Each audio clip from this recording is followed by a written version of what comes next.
जय गुरुदेव। सुमरन। जय गुरुदेव नाम लो तो किसको याद करोगे? जिसने रास्ता बताया। उसकी याद इसलिए करना है कि उसकी मदद लेना है। सुमरन पहले करना है। पूरे सद्गुरु का नाम दिया हुआ नाम सुमिरना। उसका भजन करो, मन को ढीला करो। सुमरन में जल्दी मत करना। पूरे 15 मिनट सुमरन ठीक नहीं होगा तो साधन भजन नहीं बनेगा। सुमरन खंडित हो गया तो आगे ध्यान भजन में आपको कुछ नहीं मिलेगा। तुम्हारा मन भाग करके जाएगा। फिर रोकना। लगातार रूप को सामने याद करते रहना। मन को रोको अच्छी तरह से तो सुमरन आपका होगा। गुरु का रूप अपनी दिव्य आँख में बसा लो। माला तो एक आदत डालने के लिए। अंतर्घाट पर बैठकर नाम का तुम सुमरन कर लो। सिमटाव होगा तो तुरंत सुमरन बनने लगेगा। नाम भी और रूप भी आने लगेगा। चारों तरफ से इसको समेट कर लगाना है। सिमटाव होने लगता है और शरीर शून्य होने लगता है। जब नाम लोगे रूप को याद करोगे तो देखेंगे किसने हमको याद किया। वह प्रसन्न हो जाएंगे और ये कूड़ा कचरा हटाएंगे और वह दया की किरण छोड़ देंगे। जैसे जैसे याद करोगे वैसे वैसे दया मिलेगी।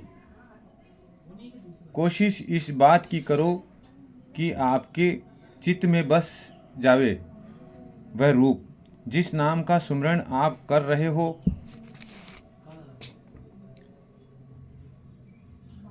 मन बुद्धि चित्त को साफ करने के लिए सुमरन और सूरत को साफ करने का भजन और उसमें तुम एक भी काम नहीं करते हो। संसार के विवाद में फंस जाओगे तो न सुमरन कर सकोगे न मालिक की याद। इसी का चिंतन करते रहोगे। मन को चित्त को दृष्टि के साथ रखकर लगातार उसके रूप को याद करिए। यह नामदान सबसे बड़ी चीज है। नीचे से ऊपर तक मालिक को पता लग जाए, यह बहुत बड़ी चीज है।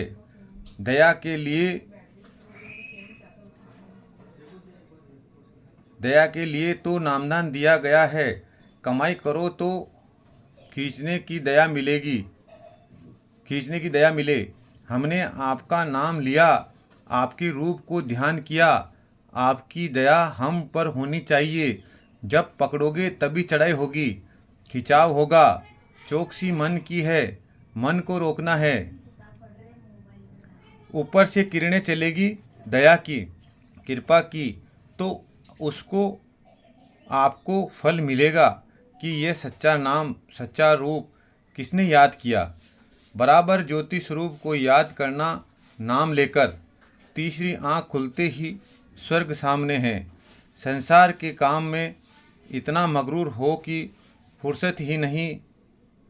तुम भी नाम जगा लो। नाम जगाया जाता है, दया साथ हो जाएगी। ये सब जाएगा। यह इरादा पक्का करो। खुदा के नाम पर हर रोज़ 2 आंसू बहा दिया करो। कहर आने वाला है, तुम्हारी सबकी होश बेदम हो जाएगी। रूहों को जलते हुए अंगारों पर ले जाया जाएगा। जय गुरुदेव। सुमरन के बारे में बताया तो बिल्कुल हमें जितने भी पुराने व्यक्ति हैं उनसे भी सुमरन के बारे में ढंग से हमें समझना चाहिए। कम से कम सुमरन 15 मिनट का होना चाहिए। और कहते हैं कि सुमरन वो सीढ़ी है, सबसे पहली सीढ़ी, ये कनेक्शन है एक दूसरे का। अगर हमारा जब तक किसी भी गुरु भाई बहन का सुमरन सही नहीं होगा, सुमरन मोस्ट है एकदम, सुमरन अगर सही नहीं होगा तो आगे हमें इतनी सफलता नहीं मिलेगी। सुमरन का अच्छा सा सीधा सीधा बताया कि सबसे पहले जब सुमरन करो तो मालिक का जो नाम लेना है, तो उस पहली माला जब करते हैं मालिक को याद करते रहो, और पांचों मालों के रूप को जब भी स्वामी जी को मालिक को याद करते रहो। पहली सुमरन करो तो पहला रूप, बस उसी का ध्यान करो, सुमरन करते रहो और उसी का ध्यान करो, उसी को देखने की पूरी कोशिश करो। पहला रूप, उसी पे दृष्टि टिकाने की कोशिश करो, और जैसे ही फिर उसको आगे पीछे मत करो। जैसे ही वो पहले रूप का करा, फिर दूसरी जब माला करते तो उसी को एक तरफ जैसे करके दूसरे को विराजमान कर लिया।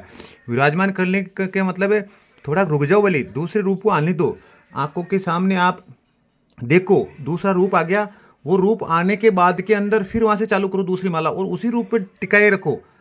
फिर आप उनको जैसे ही दूसरी माला पूरी हो जाए, फिर धीरे से उसी जगह विराजमान कर लो तीसरे धनी को, और तीसरे धनी को भी पहले टाइम लो, उनको देखो, ढंग से निहारो। फिर आपकी जब आंख पूरी जम जाए उस पर कि हाँ भाई ये कुछ न कुछ हमें मालिक वो दिखने लगी उनका रूप, फिर उस समय बस उसी रूप को उसी जगह टिका के और वो सुमरन चालू कर दो। जैसे तीसरी माला, फिर तीसरे स्थान को थोड़ा सा ऐसे बिल्कुल आंखें वहीं की वहीं रहे, जगह वहीं की वहीं रहे, सिर्फ स्थान चौथे धनी का, वहीं चौथे धनी आए और वहीं दृष्टि टिका के रख लिए, उन्हीं को विराजमान किया। और उन्हीं को विराजमान करने के बाद में जैसे ही वो धनी आए और बस उनका स्वरूप करके फिर वो माला उन्हीं के नाम की उन्हीं के रूप को, उन्हीं के स्वरूप को याद करते रहो।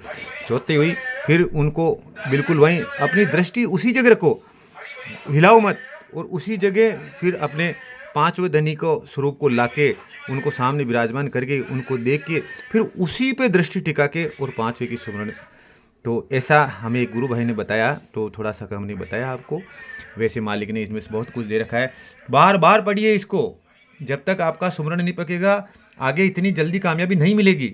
सुमरन पकना बहुत ज़रूरी है। हर गुरु भाई से हमने सीखा है, समझा है कि सुमरन पकना बहुत बेहद ज़रूरी है। सुमरन पकेगा तभी हमारे आगे की जो रास्ता बनेगा।